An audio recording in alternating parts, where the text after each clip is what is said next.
Good morning, Sri Lanka. What a way to start the early AM then with MTV Sports' Sri Lanka Good Morning. You saw what I just did there? I twisted it around. No, you're a master at this, Jason, aren't you? Good morning. How are you? Good morning. I haven't seen you all week. I haven't seen you either. What did you do this weekend? It was a really long weekend It for was. me. It was. And I didn't come until today, which is a Thursday. It is. I spent the weekend traveling down south. Ah, that's a great way to spend your weekend. As I mentioned on Friday's show, I was not having a very great weekend. I had an exam to study for, so let's not talk about my weekend. It's a sad topic. All right. But it's Thursday, so the next weekend is about around the corner. Just around the corner. It is, so maybe I can have better plans for that. All right, so That is right. All on right, that so note, maybe I can go and check out some of the wildlife that we have here in Sri Lanka. that is right. Today's show is about wildlife photography, but later on the show we have to speak about the Sri Lanka Rugby Football Union. The CEO is here to speak about the Serendip Cup. Which is going to happen. That's a very exciting event, and I think an international event that's going to happen here in Sri Lanka. But we'll get back to that very soon in the following segments. But right now, Jason, are you going to introduce the guest that we have on the show? The wildlife photography. All right, so there's this exhibition happening in Lionel Went on the 26th and 27th, and we just found out who the photographer was, Rajiv Valikal. This is actually his first photo exhibition, and I'm really excited that he's here in the studio. Where, you may ask? Here! I know I'm being over dramatic right now. But no, Hello, it's a Rajiv. pleasure. Welcome. Good morning to the show. Good morning, Amaya. Morning, Jason. Alrighty, so we heard about your exhibition and we were really excited to have you on the show. Wildlife photography. This is going to be a very basic and obnoxious question. What is wildlife photography to you? Well, wildlife photography is, taking a creative, artistic photograph of an animal who is not tame, who's wild, and living in a wild habitat. It doesn't have to be in the jungle. It can be urban wildlife as well. That's right. So it's, and also taking it in an artistic and aesthetically pleasing manner. When you said that, that brings up such a great image to my mind. Imagine this, a photo of a bird taking a picture of a man. That's wildlife to them. See what I just did there? I blew everyone's mind away. I don't know why I'm so all over the place today, man. All right, Jason. So while we ponder on that idea, let you ponder on that idea, let's ask Rajiv now, how did you start out? Because wildlife photography, was it a passion that you had from your small days or something that you took up recently? Well, this is something I've been doing since I was 13 years old. I started I have had interest in wildlife and animals from the time I was really small. From the time I remember, I used to, even in the garden, in the local pond, I used to run around, collecting frogs, keeping them in the pocket, and then scaring all the girls and stuff like that. And then, and started, till I joined my school, I did not have an opportunity to travel to a lot of the jungles and national parks. And luckily, when I joined, when I was around 11 years old, there was a very active club in college, which is the Wildlife Society, and that gave me the opportunity to travel to all the wildlife locations in Sri Lanka. Every term holiday we used to go camping. So so what happened is after a few years, I really wanted to share the what I experienced with the folks back at home. And I kept begging my dad, if can I get take his old camera. It was just a basic point and shoot camera, and finally by the time I was 13, I was granted permission to take it. And so that was the beginning, and I never I haven't stopped ever since, and I've been using all second-hand cameras and learning the basics from learning it the hard way. And there were times where I had to even use duct tape to keep the camera parts together, and take make the best out of the equipment I had. And so that's I think I want to point out something that you mentioned earlier in your introduction to wildlife photography. I mean, these are wild animals, and there is always an element of danger, I'm sure. I'm not saying that all wild animals are dangerous, but there are elephants, there are leopards, there are so many alligators, crocodiles, When you go to shoot all of that, there is an element of danger as well as battling the elements, which are, rain, there's hot sun, there's wind. So how do you manage all of One this? of the most important things, Amaya, is that you really have to know the psychology of animals. You have to know their behavior. I go on foot to see elephants, you know, and when I go, I always ensure that, you know, I check the wind direction, check the behavior of the elephants. You know, I know if the herd is agitated, if there are calves around, you know, you have to be very careful, and I always make sure I maintain a safe distance, because, you know, they are wild animals after all. So, and you know, you have to really be aware of your surroundings, and be very conscious, and also you shouldn't, you know, disturb the animals' space, and, you know, disturb that their behavior. So you have to take a lot of these factors into consideration when doing wildlife photography.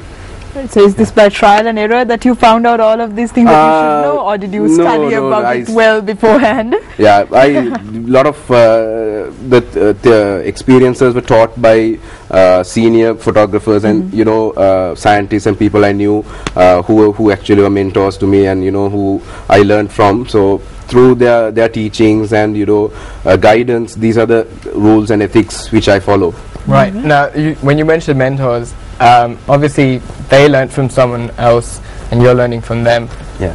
Have you ever taken people, like maybe a few friends, on your tours looking for elephants? Yeah, I have taken a lot of my friends, but I always make sure that, you know, I give a briefing on safety and you know, safety precautions, and I always ensure that, you know, they listen to what I say, because, you know, safety is the main issue. You know, so I'm very careful. Right. Okay, worst case, has anyone ever, like, you know, be like, oh yeah, I'm listening to you, but he's actually moving closer? There have been a few, but you know who you are. You're watching this, you know who you are. There have been a few, but you know, I managed to convince them, and, you know, make them understand that, you know, we have to think about their safety as well, and animals' well-being and safety as well. So they are very important, you know, especially, you know, even when you're going in the jeep, even if you're going in the vehicle, you have to make sure that you give that animal the necessary space. If a leopard is walking along a path, you don't go and park a jeep just right in front of him to block his path. That's what happens most of the time in Sri Lanka, you know. Oh, is it? Yeah, these are small things which, you know, you can, you know, make a change, you know, where you have a set of best practices, where you do the right thing, and, you know, make sure that the animals' well-being and safety is taken priority. Right. What's the most okay, now elephants, you've done that. What's the most scariest animal that you've gone on foot searching for to take a picture of? The two animals which I'm like really scared, like, you know, had to be careful with, is the wild boar as well as the sloth bear. You know, wild boar, I had a pretty nasty experience last year where we were actually in the vehicle, and basically there was a wild boar. We thought he was dead. He was lying next to the road, and we, you know, brought the jeep up to the so-called dead body, and then suddenly we realized he's not dead. He just suddenly got up and rammed onto the jeep, slashed the tires, and, you know, we were literally on the other side of the jeep, you know, holding on to dear life, you know, hoping that the guy won't jump into the jeep, but it was actually injured. I think it has got into a struggle with another wild boar, and it was in the, you know, last stage. It was very aggressive. Right. So it was a territorial fight. Yeah. It'll be maybe because we first thought that it had rabies or something, because we were not sure, but when I went home and I examined the photographs, and it had a deep cut on the side of its belly, so it may have been a fight. So the wild boar was charging your jeep, but you still had time to take some photos? Not when it hit the jeep. I can just imagine being like, hey, look, it's a dead wild boar. Let's oh my God, it's alive. And that's scary. And also the sloth bear.